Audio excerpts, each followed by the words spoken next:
A to Z news network में आप सभी का इस्तकबाल है। जीएसटी उत्सव तमाम हमवतनों के लिए बचत का त्यौहार होगा। पीएम मोदी। वज़ीर-ए-आज़म नरेंद्र मोदी ने इतवार को नवरात्रि के पहले दिन से मुल्क गिर जीएसटी उत्सव शुरू करने का ऐलान करते हुए इसे हिंदुस्तान के लोगों के लिए बचत का त्यौहार करार दिया।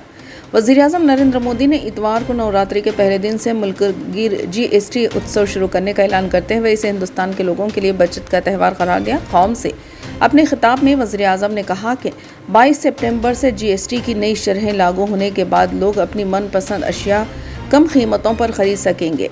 पीएम मोदी ने कहा, अगले जनरल जीएसटी इस्लाहात कल से लागू हो रही है। जीएसटी बचाने के त्यौहार की तरह है। वज़ीर-ए-आज़म ने मज़ीद कहा, कल से आप आसानी से अपनी पसंदीदा अशिया खरीद सकेंगे। ये हर हिंदुस्तान के लिए जीएसटी बचाने के त्यौहार की तरह है। पीएम मोदी ने कहा है कि जीएसटी की शरह में कमी के बाद गरीब और नए मुतवस्सित तबके को दोहरा फ़ायदा मिल रहा है। शहरियों को नवरात्रि के मौके पर मुबारकबाद देते हुए इन्होंने कहा कि जीएसटी इस्लाहात के नए मरहले से आम आदमी, किसानों, एमएसएमएस, मुतवस्सित ख़ानदानों, ख़वातीन और नौजवानों को बराह रास्त फ़ायदा पहुँचेगा। हुकूमत ने इससे क़ब्ल 4 सितंबर को जीएसटी की शरह में कमी का ऐलान किया था, जिसमें मसनूआत की एक वसी रेंज का अहाता किया गया था, ऑटोमोबाइल से लेकर रोज़मर्रा के सारिफीन की अशिया तक। जुलाई 2017 में गुड्स एंड सर्विस टैक्स के निफाज के बाद से ये सबसे बड़ी बिलवास्ता टैक्स इस्लाहात है। नया निज़ाम, जिसे अक्सर जीएसटी 2.0 कहा जाता है, 5% और 18% के 2 स्लिप ढांचे के मुतारिफ कराया जाता है, जिसमें इजाफी 40% शरह सिर्फ सुपर लग्जरी गुनाह नाक़िस अशिया के लिए है।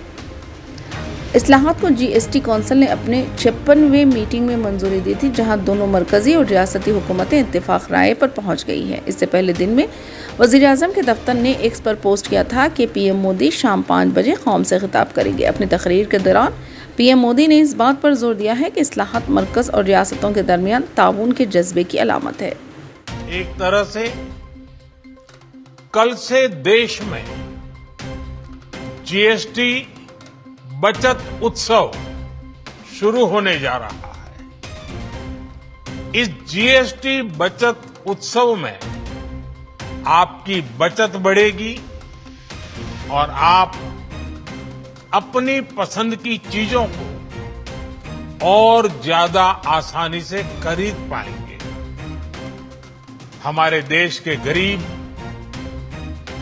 मध्यम वर्गीय लोग, न्यू मिडिल क्लास, युवा, किसान, महिलाएं, दुकानदार, व्यापारी, उद्यमी, सभी को ये बचत उत्सव का बहुत फायदा हो।